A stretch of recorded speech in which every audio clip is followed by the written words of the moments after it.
ভালোবাসা যেমনই মানুষের জীবনকে সুন্দর করে তোলে, ঠিক তেমনই অতিরিক্ত ভালোবাসা কারোর জীবন তছনছ করে দেয়। আর ঠিক এমনই একটা ঘটনা ঘটে নেহা নামের এই মেয়েটার সঙ্গে। ভাগ্যের তাড়নায় মেয়েটি বাধ্য হয় একটা নরপিশাচকে বিয়ে করতে, যে কিনা প্রতিনিয়ত মেয়েটির শরীরটাকে নিজের ফ্যান্টাসি পূরণ করার জন্য ব্যবহার করত। মেয়েটি কি শেষ পর্যন্ত পারবে এই নরক থেকে নিজেকে মুক্ত করতে, নাকি এই পিশাচ মেয়েটিকে তিলে তিলে শেষ করে ফেলবে, সেটাই দেখবো আজকের ভিডিওতে। তো চলুন আর বেশি সময় নষ্ট না করে শুরু করা যাক আজকের মুভির গল্প আগলি স্টোরি। তো মুভির শুরুতে আমরা দেখতে পাই কার্তিককে নিজের স্ত্রী নেহার সঙ্গে সম্পর্ক স্থাপন করতে। নেহার সেটাতে বিন্দুমাত্র ইচ্ছা ছিল না, এমনকি সে তার দিকে তাকাচ্ছিলও না। আসলে কার্তিক প্রতিদিন নেহার ইচ্ছার বিরুদ্ধে তার সঙ্গে এমনটা করত, আর এটাই ছিল নেহার আসল কারণ কার্তিককে পছন্দ না করার। সে তার স্ত্রী হওয়া সত্ত্বেও সবসময় এটাই চেষ্টা করত যাতে সে কার্তিকের থেকে দূরে থাকতে পারে। নেহা একজন স্কুল টিচার ছিল, তাকে বাইরে থেকে শান্ত হাসি খুশি স্বভাবের একজন সাধারণ মেয়ে বলে মনে হতো, কিন্তু তার এই হাসি খুশি চেহারার পেছনে অনেক বড় একটা যন্ত্রণা লুকিয়েছিল। স্কুলের মধ্যে তার সবথেকে ভালো বন্ধু বলতে সোয়াতি ছিল, যার সঙ্গে নেহা তার সমস্ত কথা শেয়ার করত। কিন্তু যখনই সোয়াতি তার কাছে থেকে বৈবাহিক জীবন সম্পর্কে জিজ্ঞাসা করত, তখনই নেহা সেটাকে এড়িয়ে চলত। অন্যদিকে কার্তিককে দেখানো হয় যেখানে একটা আইটি কোম্পানিতে কাজ করত। দুনিয়ার নজরে সে একজন শিক্ষিত সভ্য ভদ্র ছেলে ছিল, কিন্তু তার এই চেহারার পিছনে আসল কাহিনী অন্য কিছু ছিল। সে অফিসে কাজ করার বদলে পুরো দিন নিজের স্ত্রীর ফটোকে লালসার দৃষ্টিতে দেখত। তার এমন দায়িত্বহীনতার জন্য একদিন তার ম্যানেজার তাকে চাকরি থেকে বের করে দেওয়ার হুমকিও দেয়। কিন্তু তার হুমকি শুনে ভয় পাওয়ার বদলেই কার্তিক তাকে এমন একটা ভিডিও দেখায় যেটা দেখার পর ম্যানেজারের হুঁশ উড়ে যায়। আসলে সে একদিন লুকিয়ে ম্যানেজারের তার বয়ফ্রেন্ডের সঙ্গে হওয়া প্রাইভেট ভিডিও রেকর্ড করে নিয়েছিল, যেটার ভিত্তিতে সে এখন তাকে ব্ল্যাকমেল করছিল। এখানে থেকে আমরা এটা বুঝতে পারি যে কার্তিক আসলে কতটা ভয়ঙ্কর ও চালাক ছিল। এমনই একদিন কার্তিক নিজের কিছু বন্ধুদের সঙ্গে একটা বারে বসে মদ্যপান করছিল। তখনই সেখানে একটা মেয়ে আসি আর তাকে উত্তেজিত করার চেষ্টা করতে থাকি, কিন্তু কার্তিকের সেটা একদমই পছন্দ হয় না, যেটার কারণে সে রেগে গিয়ে তাকে চড় মেরে সেখানে থেকে তাড়িয়ে দেয়। যেটা দেখার পর তার বন্ধুরা হতবাক হয়ে যায়। এরপর তার একটা বন্ধু তাকে জিজ্ঞাসা করে, আরে ইয়ার, তুই এই মেয়েটার সঙ্গে এমনটা কেন করলি? তখন কার্তিক বলে, ওটা কি তোর স্ত্রী হয় যে তোর গায়ে লাগলো? তখন অন্য এক বন্ধু তাকে বলে, মনে হয় ঘরে স্ত্রীর সঙ্গে রাগাটাকি হয়েছে, সেই জন্যই মেজাজটা এমন হয়ে আছে। এখন কার্তিকের তার এই বন্ধুর কথাটা একদমই পছন্দ হয় না। সে ভাবে যে তার বন্ধুরা তার স্ত্রীকে নিয়ে টোন কাটছে, যেটার ফলে কার্তিক ভীষণ ক্ষেপে যায় এবং নিজের হাতে থাকা কাঁচের বোতল উঠিয়ে তার মাথা ফাটিয়ে দেয়। যেটার পর কার্তিক তবুও থেমে থাকে না, সে তার বন্ধুকে একের পর এক কিল চর ঘুষি মারতে শুরু করে। যেটার পর তার বাকি বন্ধুরা কোনো মতে তাদের দুজনকে আলাদা করে। সেখানে থেকে চলে যাওয়ার আগে কার্তিক রাগের সঙ্গে বলে, আমি আমার স্ত্রীর ব্যাপারে একটাও খারাপ কথা শুনতে চাই না। আমি একটা সভ্য পরিবারের ছেলে এবং আমি আমার স্ত্রীর প্রতি লয়াল থাকতে চাই। বাইরে থেকে দেখে এটা মনে হতে পারে যে কার্তিক তার স্ত্রীকে প্রচুর সম্মান করত, কিন্তু তার আসল চেহারা অন্য কিছুই ছিল।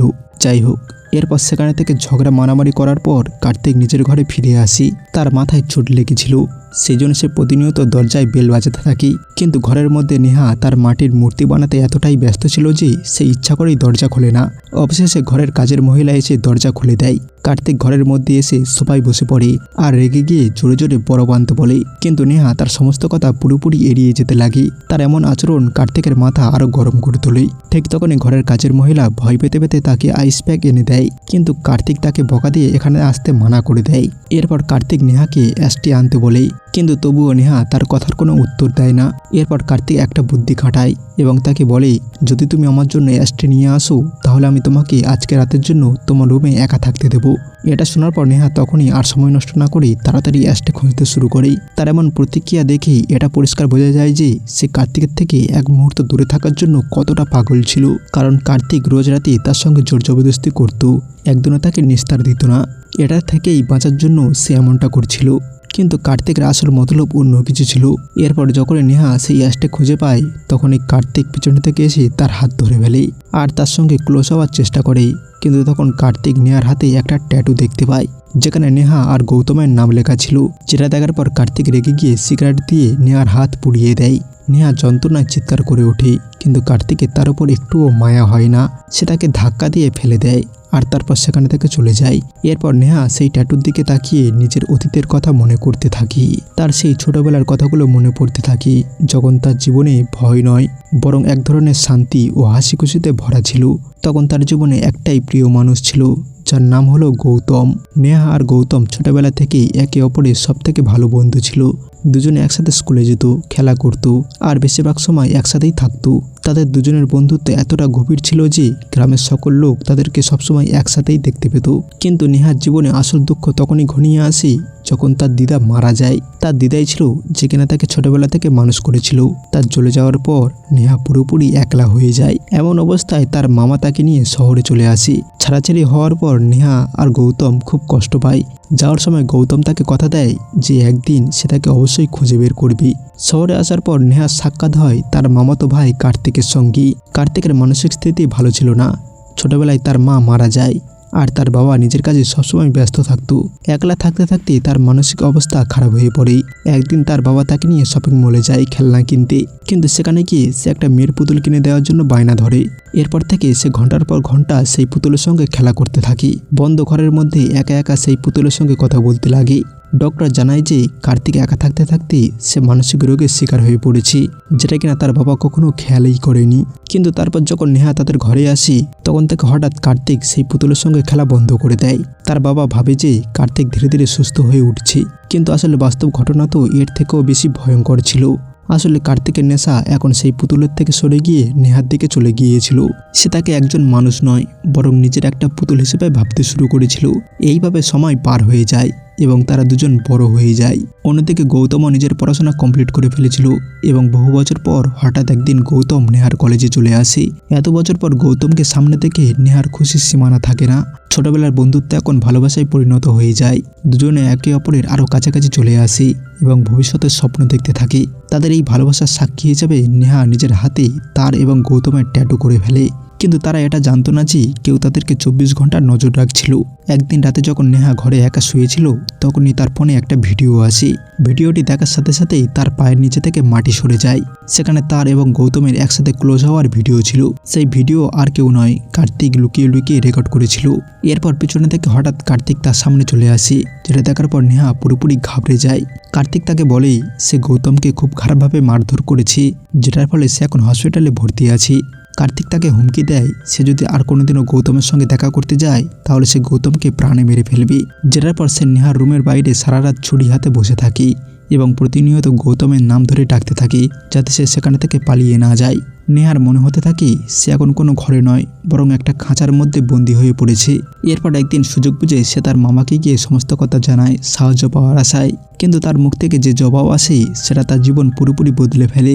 নেহা ভেবেছিল তার মামা তার কথা ভাববে, তাকে এই বন্দিদশা থেকে মুক্ত করবে, কিন্তু তার মামা এমন একটা কথা বলে যেটা কিনা সে কখনো স্বপ্নেও ভাবতে পারেনি। মামা তার দুঃখের কথা শোনার বদলে নিজের ছেলের পক্ষ নিতে শুরু করে।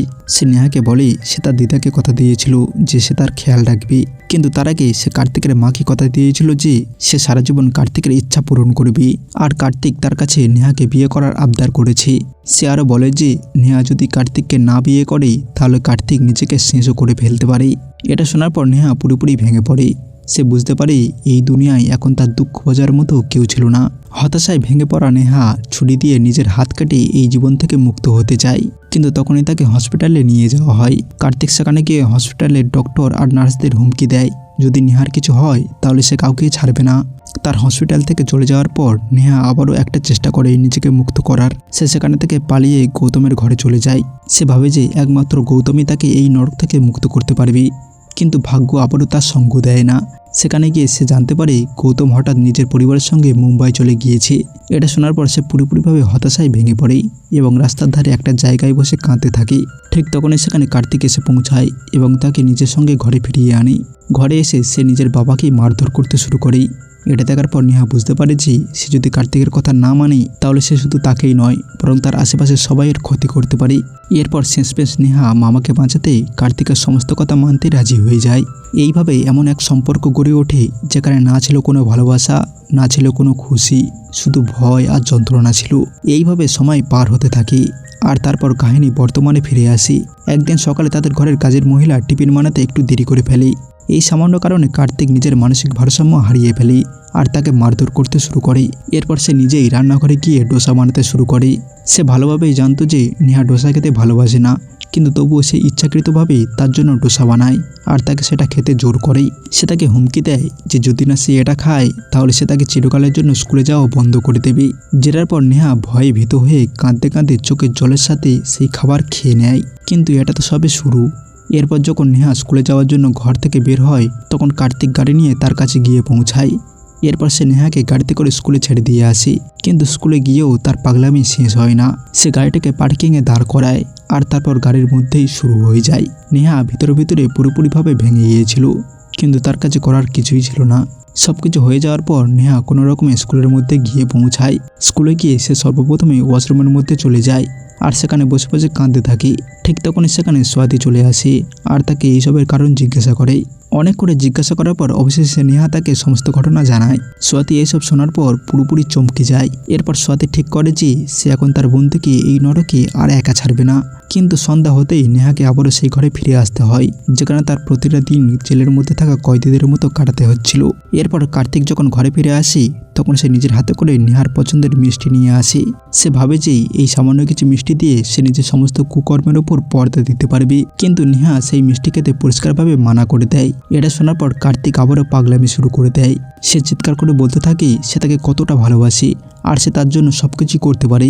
তখন নেহা তাকে বলে সিগারেট দিয়ে ছিঁকা দেওয়াকে ভালোবাসা বলে না, কারোর ইচ্ছার বিরুদ্ধে তার সঙ্গে জোর করাকে ভালোবাসা বলে না। এরপর সে তাকে বলে সে শুধুমাত্র গৌতমকে ভালোবাসে আর সবসময় তাকেই ভালোবেসে যাবে। গৌতমের নাম শুনে কার্তিক আবারও পাগল হয়ে যায়। সে রুমের মধ্যে থাকা কাঁচের বোতল উঠিয়ে নিজের মাথাতেই আঘাত করে বসে।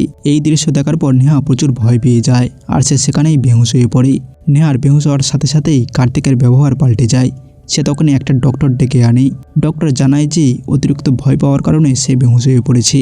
যেটার পর ডক্টর তাকে কিছু ওষুধ দেয় আর তাকে কিছুদিন রেস্ট নেওয়ার পরামর্শ দিয়ে সেখানে থেকে চলে যায়। কিন্তু এরপর কার্তিক নেহার মুখ থেকে আই লাভ ইউ শব্দ শোনার জন্য এক ভয়ঙ্কর প্ল্যান বানায়। এরপর যখন নেহার জ্ঞান ফিরে আসে তখন বাইরের দৃশ্য দেখে তার হুঁশ উড়ে যায়। সে দেখে যে কার্তিক ঘরের মধ্যেই কাঠ দিয়ে একটা মস্ত বড় চিতা বানিয়ে ফেলেছে আর সেটার উপরে পেট্রোলও ছিটিয়ে দেয়। তার হাতে একটা দেশলাইও ছিল। কার্তিক নেহার দিকে তাকিয়ে তাকে বলে যদি তুমি আজকে আমাকে আই লাভ ইউ না বলো তাহলে আমি নিজেকে জ্বালিয়ে দেব। তার কথা শুনে নেহা পুরোপুরি শক হয়ে যায়। সে কিছুই বুঝতে পারে না যে তার এখন কি করা উচিত। সে ভয় পেয়ে কাঁপা কাঁপা গলায় তাকে আই লাভ ইউ বলে দেয়। এটা শোনার পর কার্তিকের চেহারায় আবারও হাসি ফিরে আসে। পরের দিন সকালে যখন কার্তিকের চোখ খোলে তখন দেখে যে ঘরটা এক অদ্ভুত ধরনের নিস্তব্ধতায় ভরা ছিল। সে নেহাকে ডাকতে থাকে কিন্তু কোনো উত্তর আসে না। সে পুরো ঘরে তাকে খুঁজতে থাকে কিন্তু নেহাকে কোথাও খুঁজে পায় না। তখন কাজের মহিলা এসে তাকে বলে সে সকালে যখন এখানে এসেছিল তখনও নেহা ঘরে ছিল না। এটা শোনার পর কার্তিক পুরোপুরি ঘাবড়ে যায়। সে তখনই নেহাকে কল করে কিন্তু তার ফোন সুইচ অফ বলতে থাকে। আর এখানে থেকেই শুরু হয় কার্তিকের পাগলামি জীবনের সবথেকে কালো অধ্যায়। নেহা চলে যাওয়ার পর কার্তিক পুরোপুরিভাবে পাগল হয়ে যায়। সে তখনই নেহা স্কুলে গিয়ে পৌঁছায় আর সোয়াতির বন্ধুকে গিয়ে জিজ্ঞাসা করে নেহা এখন কোথায়। তখন সোয়াতি তাকে শান্ত গলায় বলে যদি সে সত্যি নেহার হাজব্যান্ড হয়ে থাকে তাহলে এই প্রশ্ন অন্য কাউকে নয় বরং নিজেকে করা উচিত। এটা শোনার পর কার্তিক আরও উতলা হয়ে পড়ে। সে পুরো শহরে তাকে খুঁজতে শুরু করে যেখানে যেখানে নেহা গিয়েছিল অথবা যাওয়ার কথা কোনো সময় বলেছিল, কিন্তু সমস্ত জায়গায় শুধু নিরাশায় হাত লাগে। এইভাবে দেখতে দেখতে একদিন, দুদিন, 3 দিন করতে করতে পুরো 1 সপ্তাহ পার হয়ে যায়, কিন্তু নেহার ব্যাপারে কিছুই জানতে পারে না। নেহার চলে যাওয়ার পর কার্তিক পুরোপুরিভাবে ভেঙে পড়ে। সে নেশায় ডুবে যায় আর প্রতি রাতে রাস্তায় রাস্তায় ঘুরতে শুরু করে। এরপর একদিন সকালে যখন তার ঘরের কাজের মহিলা রুমের মধ্যে আসে তখন নেশায় মত্ত হয়ে কার্তিক তাকে নেহা ভেবে বসে আর তার সঙ্গেই সেই সব করতে শুরু করে। ঠিক তখনই কাজের মহিলা তাকে বলে ওঠে সাহেব আপনি আমাকে এতটা ভালোবাসতেন জানতাম না তো। তখন এটা শোনার পর কার্তিকের হুঁশ ফিরে আসে আর সে তার কাজের মহিলাকে চড় মারে আর বলে আমি তোমাকে কেন ভালোবাসতে যাব। কার্তিকের এমন রূপ দেখে মহিলাটা ভয় পেয়ে যায় এবং নিজেকে কোনো রকমে তার হাত থেকে ছাড়িয়ে সাইকো বলে সেখানে থেকে পালিয়ে যায়। তার চলে যাওয়ার পর কার্তিকের অবশিষ্ট মানসিক স্থিতিও খারাপ হয়ে যায়, কিন্তু এইবার কার্তিকের মানসিক অবস্থা আগের থেকেও বেশি ভয়ঙ্কর হয়ে ওঠে। সে আলমারির মধ্য থেকে তার ছোটবেলাকার সেই পুতুলটাকে বের করে এবং তারপর তার গলায় একটা ফাঁস লাগিয়ে ঝুলিয়ে রাখে এবং রেগে গিয়ে তাকে ছুরি মারে আর তার সঙ্গে এমনভাবে কথা বলতে থাকে যেন সে জীবন্ত কোনো মানুষ। কার্তিক তাকে বারবার বলতে থাকে আমি তোমাকে এতটা ভালোবাসি তবুও তুমি আমাকে কোনোদিনও বুঝলে না। ঠিক তখনই ঘরের দরজা খুলে যায়। কার্তিকের নজর যখন সেই দরজার দিকে যায় তখন তার খুশির সীমা থাকে না। তার সামনে নেহা এসে দাঁড়িয়েছিল। সে পুরোপুরি 1 সপ্তাহ পর ফিরে এসেছিল। তাকে দেখার পর কার্তিকের চোখে মুখে রাগ, খুশি, দুঃখ, পাগলামি সবকিছু একসঙ্গে লক্ষ্য করা যায়। সে দৌড়ে তার কাছে গিয়ে বলে, তুমি আমাকে ছেড়ে এতদিন কোথায় গিয়েছিলে? তুমি কি জানো আমি তোমাকে কোথায় কোথায় খুঁজেছি? কিন্তু নেহার চোখে মুখে এখন ভয় নয় বরং ঘৃণা লক্ষ্য করা যায়। সে তাকে বলে, আমাকে ছোঁয়ার একদম চেষ্টা করবে না, আমি শুধুমাত্র গৌতমকে ভালোবাসি আর তোমাকে ঘৃণা করি। এরপর যখনই কার্তিক গৌতমের নাম শোনে তখনই তার মাথা আবারও গরম হয়ে যায়, তার চোখ মুখ লাল হয়ে যায় আর সে নিজের উপর থেকে নিয়ন্ত্রণ হারিয়ে ফেলে।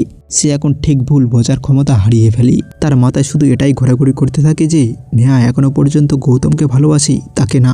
এরপর তখনই সে পাশে টেবিলের উপরে রাখা একটা কাঁচের বোতল উঠিয়ে নেয় আর সেটাকে সজোরে নেহার মাথায় মারে। কিন্তু তবুও কার্তিক থেমে থাকে না। সে আরও একটা বোতল উঠিয়ে নেহার মাথায় সজোরে আঘাত করে, যেটার ফলে নেহা রক্তে মাখামাখি হয়ে মাটিতে লুটিয়ে পড়ে। যেটার পর কার্তিক তার লাশটাকে টানতে টানতে বাথরুমের মধ্যে নিয়ে যায়। অন্যদিকে কার্তিকের অ্যাপার্টমেন্ট থেকে এক প্রতিবেশী আওয়াজ শুনতে পেয়ে পুলিশকে ফোন করে দেয়, যেটার ফলে কিছুক্ষণের মধ্যেই কার্তিকের বাড়িতে পুলিশ চলে আসে। পুলিশ যখন ঘরের মধ্যে প্রবেশ করে তখন দেখতে পায় পুরো ফ্লোরে রক্তের দাগ। পুলিশ খুব ভালোভাবে বুঝতে পারে যে কার্তিক নিশ্চয়ই তার স্ত্রীকে খুন করেছে এবং তারপর তার লাশটাকে কোথাও গুম করে দিয়েছে, যেটার পরে তারা তাকে অ্যারেস্ট করে থানায় নিয়ে যায়। ঠিক তখনই একজন পুলিশের ফাইলের মধ্যে থেকে নেহার ছবি নিচে পড়ে যায়, যেটা দেখার পর কার্তিক তখনই সেই ছবিটা তুলে নিয়ে খুব বাজে বাজে আচরণ করতে শুরু করে। কিন্তু তখন একটা পুলিশ অফিসার এসে সেই ছবিটা ছিঁড়ে ফেলে, যেটার ফলে কার্তিক রেগে গিয়ে সেই পুলিশ অফিসারকে প্রচুর মারধর করে। ঠিক তখনই সেখানে একজন মহিলা অফিসার চলে আসে এবং কার্তিককে থামানোর অনেক চেষ্টা করে, কিন্তু কার্তিক সেই অফিসারকেও প্রচুর মারে, যার কারণে পুলিশরা তাকে লকআপে ঢুকিয়ে উচিত মতো শিক্ষা দেয়। এরপর আমরা সেই মহিলা অফিসারকে দেখতে পাই কার্তিকের মামলা তদন্ত করতে সেই কাজের মহিলার বাড়ি যেতে। সেখানে কাজের মহিলা কার্তিকের ব্যাপারে সবকিছু খুলে বলে। সে বলে যে কার্তিক নেহাকে কিভাবে টর্চার করত। এরপর অফিসার কার্তিকের ম্যানেজারের কাছেও গিয়ে জিজ্ঞাসাবাদ করে। এরপর সে একে একে তাদের সবাইকে গিয়ে জিজ্ঞাসাবাদ করতে থাকে যারা কিনা নেহা আর কার্তিককে জানতো। প্রতিবেশী থেকে শুরু করে বন্ধুবান্ধব সবাইয়ের সেম বক্তব্য ছিল যে কার্তিক একটু মেন্টাল ছিল। এরপর অফিসার নেহার মামার কাছে যায়। তখন নেহার মামা বলে, আসলে সব দোষ আমারই, আমি জোর করে নেহাকে আমার ছেলের সঙ্গে বিয়ে দিয়েছি, যেটার কারণে আজ এমনটা হয়ে গেল। এরপর কার্তিককে কোর্টে নিয়ে যাওয়া হয়, যেখানে সমস্ত সাক্ষ্য প্রমাণ কার্তিকের বিরুদ্ধে ছিল। এরপর কার্তিককে আসামিদের মেন্টাল হসপিটালে পাঠানো হয়, যেটার পর একদিন সেই পুলিশ অফিসার কার্তিকের সঙ্গে দেখা করতে মেন্টাল হসপিটালে আসে। এখানে সেই পুলিশ অফিসার তাকে জানায় যে আসলে নেহা মারা যায়নি, সে এখনও বেঁচে আছে।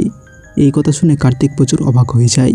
এখানে তাকে সিন চলে যায় ফ্ল্যাশব্যাকে, যেখানে আমরা জানতে পারি যে আসলে সেই পুলিশ অফিসারটি গৌতমের বন্ধু ছিল এবং গৌতম একদিন তাকে সমস্ত ঘটনা জানায় এবং তার কাছে থেকে সাহায্য চায়।